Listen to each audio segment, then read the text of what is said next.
They buried him alive. But that night, he came back for dinner. 2 years later, a home full of life. 2 years had passed since the night Dad returned. Sarah was now 15. Her curly hair flowed almost to her waist, and her laughter was louder than ever.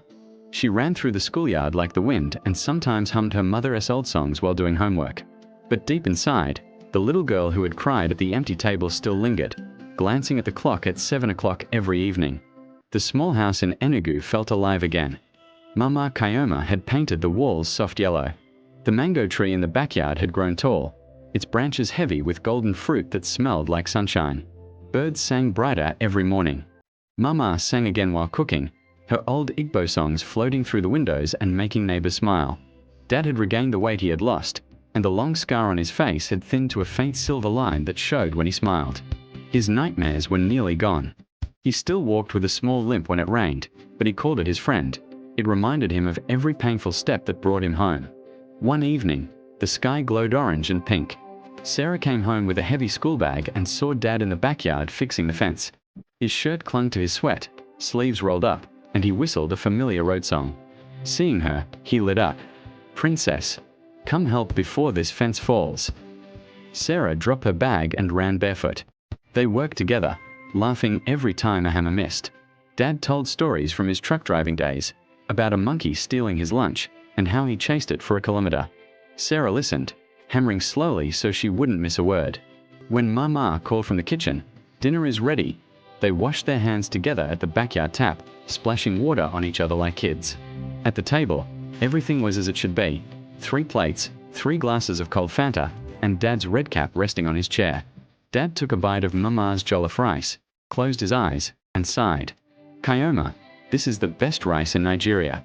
Not even Lagos can beat it." Then he looked at Sarah and Mama with so much love the candle flames seemed to dance. "Do you know what kept me going all those nights? Not the pain, not the hunger, but the picture of us here, at this table. You and your mother, my girls. That picture carried me home." Sarah's tears fell, warm and happy. "Daddy, I set your plate every night. Even when the neighbors and teachers said you were gone, I believed. I knew you'd come back because you promised." Mama smiled through her own tears, holding both their hands. This table saved us all. Love filled it again. That night, they stayed at the table for hours, talking about dreams, small joys, and everything in between. The house felt so full of love, it was as if even the stars outside were smiling down. The dinner promise spreads by the 3rd year after Dad returned. The little prayer group started by the pastor had grown. The dinner promise spread across Enugu. Families everywhere were opening their doors to those who felt alone. Truck drivers, widows, kids with parents far away, they all shared simple meals together, their hearts full. Dad and Mama traveled to nearby towns to tell their story. One Saturday, they went to Nasaka. The hall was packed, mothers with babies, old men with walking sticks, students with notebooks. Dad stood on stage, holding up the silver necklace Sarah wore. "This necklace kept me alive," he said, "but the real strength came from seeing my family at this table. Love is stronger than any mountain, any river, even death. Make space at your table. Someone out there needs you." The crowd clapped. Many cried. Letters, phone calls, and visitors began flowing back to Enugu. Inspired by her father's story, Sarah started a club called Keep the Promise at school. Students pledged to eat together. No phones, just love and conversation. Even small acts had big effects. One girl's mother came home early from night shifts, and they shared time together they hadn't had in years.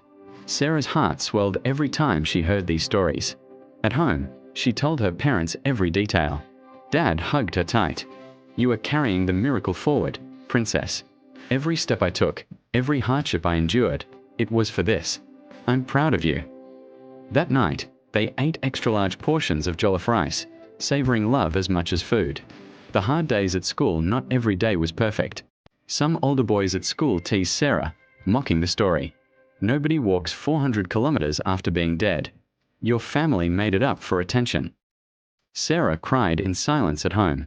Dad found her one afternoon, sitting alone. He didn't scold her or yell. He held her hands, looked into her eyes, and said, "Princess, people will always doubt what they haven't felt. But you know the truth. You set my plate, talked to the empty chair, and held me when I walked through the door. No one can take that away. He told her about his darkest nights on the road, when he almost gave up. Your voice kept me alive. Daddy, come home for dinner. It was louder than pain, louder than doubt. Mama cooked her favorite spicy jollof rice. Together, they faced the teasing. The next day, Dad went to school with Sarah, showing the scar, the limp, the necklace, telling the story truthfully. By the end, the boys apologized, and the teasing stopped. Sarah walked taller, proud of her family's love. Telling the whole country when Sarah turned 16, a television station in Abuja came to hear the story. Dad told it to millions of Nigerians. Mama cooked jollof rice for the cameras. Sarah showed the silver necklace. The program inspired truck drivers, mothers, and long-lost fathers across the country. One old man called his son after 10 years apart. Love was spreading, one story at a time. That night, the family ate quietly by candlelight. Dad smiled, tired but at peace. I never wanted fame. I wanted to come home. But if our story helps others, every step, every doubt, every night was worth it. Sarah hugged him.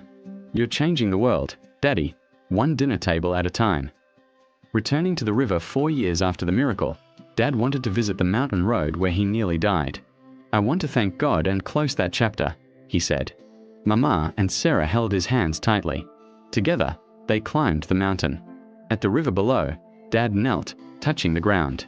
He poured a little of Mama's jollof rice into the water as an offering of thanks.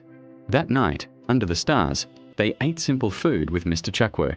Love filled the table, as big as the one back home. Sarah wrote in the family book, "We went back to the river, but love brought us home stronger than before." The year money was tight 1 year. Fuel prices rose. Dad drove less, and money was tight. Some nights, only plain rice and beans. Sarah saw worry on Mama's face. "Daddy, maybe you should drive more," she said. Dad shook his head. "No, princess. This table is more important than money. Love fed me before, it will feed us now." They planted a garden, sold vegetables, and slowly things got easier. The family grew closer during meals, telling stories, playing games, holding hands. The table was never empty again. Sarah's dream at 17, Sarah shared her dream, to become a teacher and teach children that love keeps its promises.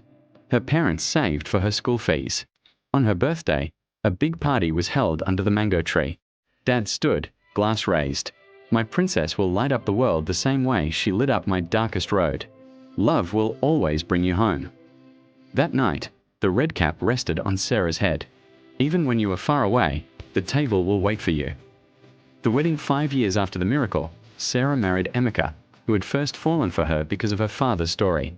The wedding was held in the family compound. Long tables stretched from the gate to the mango tree. Dad walked Sarah down the aisle, whispering, "Take care of my princess. Always set 4 plates, we'll visit often." The feast was huge, the love bigger. Dad spoke after dinner. "Today my daughter starts her own family. But the promise lives on. Love always comes home. Keep your tables open. Keep your hearts open." Everyone danced under the stars. The table grew, and the story continued. The baby who completed the circle 2 years later, Sarah and Emeka had a baby girl, Kioma. Dad held her, tears falling. That evening, they set the table for 5. Dad told her stories she couldn't understand yet. "Your grandfather walked a hard road to keep a promise," he whispered. "I'll walk any road to see you smile." Mama squeezed Sarah's hand. The table grows. Love adds chairs. The promise that never ends 10 years after the miracle knock. Sarah was a teacher in Abuja. Every Friday, she, Emeka, and little Kioma returned to Enugu. The table had grown with more chairs and a high chair for the baby. Dad, older with grey hair but strong, still wore the red cap. Mama's hair had silver strands but her smile shone brighter than ever. Sarah shared stories of dinner promise clubs across schools. One quiet night, Sarah sat with Dad on the veranda. "Daddy, thank you for keeping your promise. I teach children that love is stronger than anything." Dad held her hand. "The promise belongs to all of us. As long as there's a table, as long as hearts are open, love will keep bringing everyone home." He looked at the house, the mango tree, the lights, the extra chairs. The table is bigger now. The family is bigger. The love is bigger. and it will keep growing as long as we keep the promise. Sarah breathed in the night air. The smell of pepper and love floated from the kitchen. Some people never really leave. They wait until the table is set, hearts are ready, and love is strong enough to pull them home. Then they come back. And once home, the table grows, chairs multiply, stories are told again, and the promise lives. One dinner, one story, one act of love at a time. Tonight, set an extra plate. Call someone you love. Forgive someone you miss. If this story touched your heart, subscribe and become part of the family. The table is always open here, and there's always room for you.